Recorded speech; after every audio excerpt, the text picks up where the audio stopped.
Cholesterol tablet మొదలుపెట్టండి, ఎంతకాలం పడతారండి? బతికినంతకాలం వాడమని చెప్తారు కదా. మరి దానివల్ల వచ్చేటువంటి సైడ్ ఎఫెక్ట్స్ ఉన్నాయి కదా.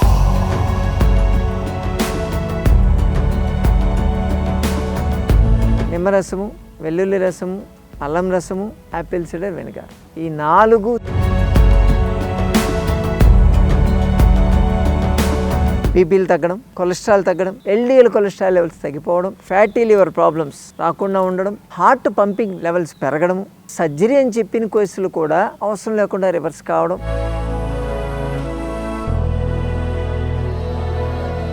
అందరికీ నమస్కారం. ఈ బ్లడ్ థిన్నర్స్ గురించి మనం చాలాసార్లు మాట్లాడుకున్నాం. ఈ బ్లడ్ థిన్నర్స్ వాడినప్పుడు కొంత సైడ్ ఎఫెక్ట్స్ రావడము, కొంతమందికి పడకపోవడము, ఇటువంటి జరుగుతూ ఉంటాయి. న్యాచురల్ బ్లడ్ థిన్నర్స్ గురించి మనం ఇంతకుముందు చాలా వీడియోలు చేసుకున్నాం కదా. అంటే అల్లం అనేది ఇది సింప్లీ న్యాచురల్ బ్లడ్ థిన్నర్. అది తీసుకుంటే ఏమవుతుందంటే మన గ్యాస్ట్రిక్ సిస్టంలో ఉండేటువంటి డైజెస్టివ్ జ్యూసెస్ని డైల్యూట్ చేయడంతో పాటు లోపలికి అబ్జర్వ్ అయిన తర్వాత లివర్ని యాక్టివేట్ చేస్తుంది. లివర్ని యాక్టివేట్ చేస్తే అది కొలెస్ట్రాల్ మెటబాలిజం మీద పనిచేస్తుంది. దాంతో ఈ ఎల్డిఎల్ కొలెస్ట్రాల్ లెవెల్స్ మన బాడీలో పెరగకుండా ఉంటాయి. ఎల్డిఎల్, విఎల్డిఎల్ బ్యాడ్ కొలెస్ట్రాల్ అంటారు కదా, అటువంటి కొలెస్ట్రాల్ లెవెల్స్ పెరగకుండా ఉంటాయి. అలాగే ఈ గార్లిక్ గురించి కూడా మనం మాట్లాడుకున్నాం. దాంట్లో అలిసిన్ ఉంటుంది, ఆల్కలాయిడ్. గార్లిక్ అనేది ఫస్ట్ ఆఫ్ ఆల్ యాంటీసెప్టిక్. అది మనం తీసుకుంటే పెన్సిలిన్ లాగా పనిచేస్తుందని చెప్పి కొన్ని రీసెర్చ్ పేపర్లు చెప్తున్నాం. ఈ గార్లిక్ కూడా మనకు బ్లడ్ థిన్నర్ లాగా పనిచేస్తుంది. యాక్చువల్గా మన బ్లడ్ వెజల్స్లో ఫ్లేక్స్ ఫామ్ అవుతుంటాయి. అంటే బ్లడ్ వెజల్స్లో బ్లాక్ వచ్చి కొలెస్ట్రాల్ ఫ్లేక్స్ వస్తుంటాయి అని చెప్తుంటారు కదా.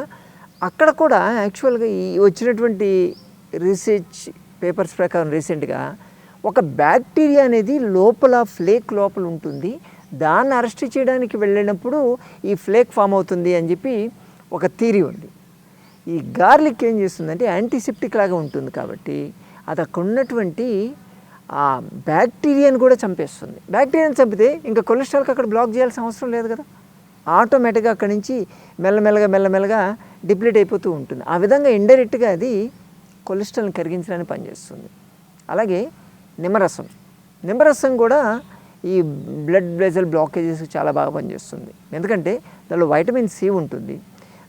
అదేంటంటే సాఫ్ట్ టిష్యూస్ని ఎప్పుడు యాక్టివ్గా ఉంచుతుంది. సో బ్లడ్ వెజల్స్ మొబిలిటీ అంటే వాటి కంట్రాక్షను, రిలాక్సేషన్, వాటి ఆ మూమెంట్ని ఎప్పుడు ఆ ఎలాస్టిసిటీని మెయింటైన్ చేయాలి అంటే విటమిన్ సి కావాలి. అది మనకు ఈ నిమ్మరసంలో వస్తుంది. అందుకని నిమ్మరసం మనం వాడుకుంటే ఆ బ్లడ్ వెజల్స్ ఎప్పుడు కూడా స్టిఫ్ అయిపోయి, యూజువల్గా డయాబెటీస్ వాళ్ళు ఉంటారు కదా, వాళ్ళకి వాడే కొద్దీ ఏమవుతుందంటే బ్లడ్ వెజల్స్ అంతా స్టిఫ్ అయిపోతాయి, వాటి ఎలాస్టిసిటీ పోతుంది. అందువల్ల దానివల్ల సైడ్ ఎఫెక్ట్స్ వస్తుంది. కాళ్ళంతా బ్లాక్ అయిపోవడము, లేకపోతే వెర్కోజ్ వీన్స్ రావడం కానీ, లేకపోతే సెల్యులైటిస్ ప్రాబ్లం రావడం, ఇటువంటివి జరుగుతాయి. బయటకైతే మనకు కనిపిస్తున్నాయి కదా, కానీ లోపల బ్లడ్ వెజల్ లోపల డ్రై అయిపోయి దాని ఎలాస్టిసిటీ పోయిందనుకోండి, అక్కడ ఖచ్చితంగా డిపాజిట్ అవుతుంది. అటువంటి జరగకుండా చూస్తుంది ఇది నిమ్మరసం. అందుకని దీన్ని తీసుకుంటే మనకు ఫ్లేక్స్ ఫామ్ కావు. ఒకవేళ ఉన్నా బలవంతంగా ఆ బ్లడ్ వెజల్ మూమెంట్ని, ఎలాస్టిసిటీని పెంచుతుంది కాబట్టి మెల్లమెల్లగా అక్కడ ఉన్నటువంటి ఆ బ్లాకేజ్ కరగడం మొదలవుతుంది కదా. 3 ఉన్నాయి. ఇంకొకటి మర్చిపోయారు, యాపిల్ సిడర్ వెనిగర్. దీని గురించి మనం ఎన్నో వీడియోలు చేసాం. Apple cider vinegar anti inflammatory. అంటే మన బాడీలో ఫ్రీ రాడికల్స్ అని చెప్పి తయారవుతాయి. అవి బ్లడ్ వెజల్స్ని అలా తగులుతూ పోతే లోపలంతా స్క్రాప్ అవుతూ ఉంటుంది అన్నమాట, లేచిపోతూ ఉంటుంది. లేచిపోయేసరికి అది పలచగా అవుద్ది కదా, దాన్ని కవర్ చేయడానికి కొలెస్ట్రాల్ వెళ్ళి అతుక్కుంటుంది అని చెప్తారు. సో ఈ యాంటీ ఇన్ఫ్లమేషన్ కంటే అటువంటివి జరగకుండా ఆపుతుంది. ఇంకొకటి, ఎక్కడైనా సరే మనకు దెబ్బ తగిలినప్పుడు ఇమ్మీడియట్గా అక్కడికి వెళ్ళేసి స్వెల్లింగ్ రావడము, ప్లస్ మొబిలిటీ తక్కువ కావడము, వాటర్ చేరడము, ఇవన్నీ ఇన్ఫ్లమేటరీ సిమ్టమ్స్ అంటాం. ఇటువంటి సిమ్టమ్స్ రావడం వల్ల కూడా బ్లడ్ వెజల్ అనేది షింక్ అయిపోతూ ఉంటుంది. ఇటువంటి జరగకుండా చూసేటువంటి కెపాసిటీ మనకి యాపిల్ సిడర్ వెనిగర్కి ఉంటుంది. 4 ఈ 4 వాడితే మనకు హార్ట్కి చాలా మంచిది కదా. గుర్తొచ్చిందా? మనం ఆల్రెడీ ఒక రెమెడీ చెప్పాం దీని గురించి. నిమ్మరసము, వెల్లుల్లి రసము, అల్లం రసము, యాపిల్ సిడర్ వెనిగర్, ఈ 4 తీసుకొని వేడి నీళ్ళలో మరక్కాచేసి పొద్దున సాయంత్రం తాగితే బీపీలు తగ్గడం, అలాగే కొలెస్ట్రాల్ తగ్గడం, ఎల్డిఎల్ కొలెస్ట్రాల్ లెవెల్స్ తగ్గిపోవడం, ట్రైగ్లిజరైడ్స్ లెవెల్స్ తగ్గిపోవడం, ఫ్యాటీ లివర్ ప్రాబ్లమ్స్ రాకుండా ఉండడం, అలాగే హార్ట్ పంపింగ్ లెవెల్స్ పెరగడము, ఈఎఫ్ అంటారు, ఎజెక్షన్ ఫ్రాక్షన్ని, అటువంటివి పెరగడం, ప్లస్ సర్జరీ అని చెప్పిన కేసులు కూడా అవసరం లేకుండా రివర్స్ కావడం, ఇటువంటి కేసులు లాస్ట్ 20 years నుంచి మేము చూస్తూనే ఉన్నాం. మనం కూడా వీడియోలు చేస్తే వాడిన వాళ్ళు చాలామంది ఉన్నారు. నేను వాడితో చాలా బాగుంది సార్ అని చెప్తాను. కానీ వీళ్ళందరి దగ్గర మనం ఫీడ్బ్యాక్ తీసుకుంటే మాకు ఒక సజెషన్ వచ్చింది, సార్ ఇది ప్రతిరోజు మేము చేసుకోవడము ప్లస్ ఒకరోజు మర్చిపోతాం, ఒకరోజు వీలవుద్ది, వీలు కాదు, అలా కాకుండా రెడీమేడ్గా తీసుకునేటట్టు ఉంటే బాగుండు కదా, మీ దగ్గరే చేయొచ్చు కదా అని చెప్పి అన్నారు. దాని మీద రీసెర్చ్ చేస్తూ వచ్చాం. ఇక్కడ మనం ఓపీ అవుతుంటుంది కదా, సోమవారం, బుధవారం, శుక్రవారం, శనివారం, ఈ 4 రోజుల్లో కూడా అటువంటిది ఏదైనా ఉంటే తీసేసుకుంటాం కదా అని చెప్పి చాలామంది అడుగుతూ ఉంటారు. అందుకోసం మీకోసమే తెచ్చాం హృదయ రక్ష.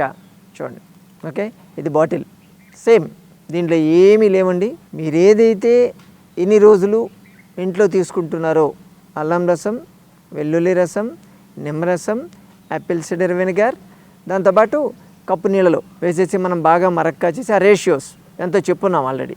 ఆ రేషియోస్ తాగబోయే ముందు కొంచెం దాంట్లో తేనె కలుపుకొని తీసేసుకోవడం డైరెక్ట్గా. ఇది చేసాం కదా.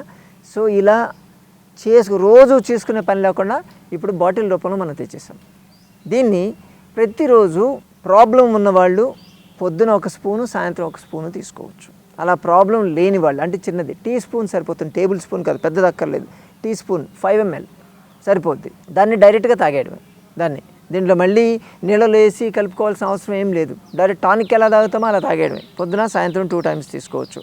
ప్రాబ్లం లేని వాళ్ళు రెగ్యులర్గా, అంటే ఇప్పుడు ఈ బ్లడ్ థిన్నర్స్ వాడేవాళ్ళు కానీ, కొలెస్ట్రాల్ ట్యాబ్లెట్స్ వాడేవాళ్ళు కానీ, ఫ్యాటీ లివర్ ప్రాబ్లం మనం ఇప్పటిదాకా చెప్పాం కదా ప్రాబ్లమ్స్ అన్నీ, ఆ ప్రాబ్లమ్స్ ఉన్నవాళ్ళు 1 స్పూన్ తీసుకుంటే చాలు, రోజుకు ఒకసారి తీసుకుంటే చాలు. మీ బాడీలో ఇటువంటి ప్రాబ్లమ్స్ ఏవి రాకుండా ఉంటాయి. Preventive aspects. ఇప్పుడు మీరు కొలెస్ట్రాల్ ట్యాబ్లెట్ మొదలుపెట్టండి, ఎంతకాలం వాడతారండి? బతికినంతకాలం వాడమని చెప్తారు కదా, ఎందుకంటే సేఫ్ జోన్ ఉంటారు. ఎందుకంటే అది ప్రివెన్షన్, మీకు బ్లాకేజ్ రాకుండా, హార్ట్ అటాక్స్ రాకుండా ఆపుతుందని చెప్తారు కదా. మరి దానివల్ల వచ్చేటువంటి సైడ్ ఎఫెక్ట్స్ ఉన్నాయి కదా. కావాలంటే గూగుల్లో కొట్టి చూడండి, cholesterol tablet, statin tablet side effects అని కొట్టండి. డయాబెటీస్ అసలు దానివల్ల బ్లాకేజెస్ వస్తాయి కొన్నిసార్లు. ప్లస్ దానివల్ల హార్ట్ మజిల్ మీద ఎంత ప్రెషర్ పడుతుంది, ఎంత ఆస్టియోపోరోసిస్ ప్రాబ్లం వస్తుంది, ఇటువంటివన్నీ చాలా వస్తాయి. నేను చెప్పక్కర్లేదు, మీరు చూసుకోండి.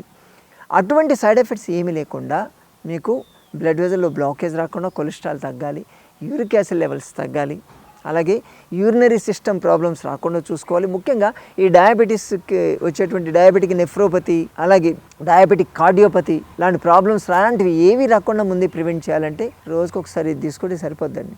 ఈ బాటిల్ మనము ఇప్పుడే ఇంట్రడ్యూస్ చేస్తున్నాము, ఎవరైనా వాడుకోవచ్చు. దీన్ని కానీ చేసుకోగలిగితే ఆ ట్యాబ్లెట్స్, మీరు వాడేటువంటి ట్యాబ్లెట్స్ మెల్లమెల్లగా కట్ చేసేయచ్చు. ఆ మళ్ళీ వండుకోవడం, చేసుకోవడం, అదంతా ప్రిపరేషన్ చేసుకోవడం, ఈ కార్యక్రమం అంతా లేకుండా రెడీమేడ్గా తయారు చేస్తున్నాం. దీన్ని అవసరమైన వాళ్ళు వాడుకుంటారని కోరుకుంటున్నాను. సరేనా? దీని గురించి మళ్ళీ మీరు పెట్టేటువంటి డౌట్లు చెప్పండి, ఫీడ్బ్యాక్స్ మరి ఇస్తూ ఉంటే దాని గురించి మళ్ళీ ఫర్దర్ ఇంకేం చేయాలి, ఇంకా ఇంప్రూవ్మెంట్ ఏం చేయాలని తెలుస్తూ ఉంటుంది మనకు ఆల్రెడీ హాస్పిటల్లో ఏం చేసేవాళ్ళం అంటే ఇలా ప్రిపేర్ చేసి ప్రతిరోజు ఇచ్చేవాళ్ళం. అలా కాకుండా ఇలా ఒకటేసారి లాట్గా తయారు చేసేసి ఇవ్వడం మొదలుపెట్టాం. రిజల్ట్స్ ఇంకా ఫాస్ట్ ఉన్నాయి, ఎందుకంటే ముందే ప్రిపేర్ చేసేసి పెట్టేస్తాం కాబట్టి బాగా అది కరిగినట్టు అవుతుంది. దాని లోపల చాలా తొందరగా అసిమిలేట్ కావడం, అబ్జర్వ్ కావడం జరుగుతుంది. కాబట్టి రిజల్ట్స్ ఫాస్ట్ వస్తున్నాయి. కాబట్టి ఇంకెందుకు దాని బదులు ఇదే బెటర్ కదా అని చెప్పి మనం ఈ ప్రోడక్ట్ ఒకటి ఇంట్రడ్యూస్ చేస్తున్నాం. అందరూ ఈ అవకాశాన్ని ఉపయోగించుకుంటారని ఆశిస్తున్నాను. మరోసారి వీడియోతో మళ్ళీ కలుసుకుందాం. నమస్తే.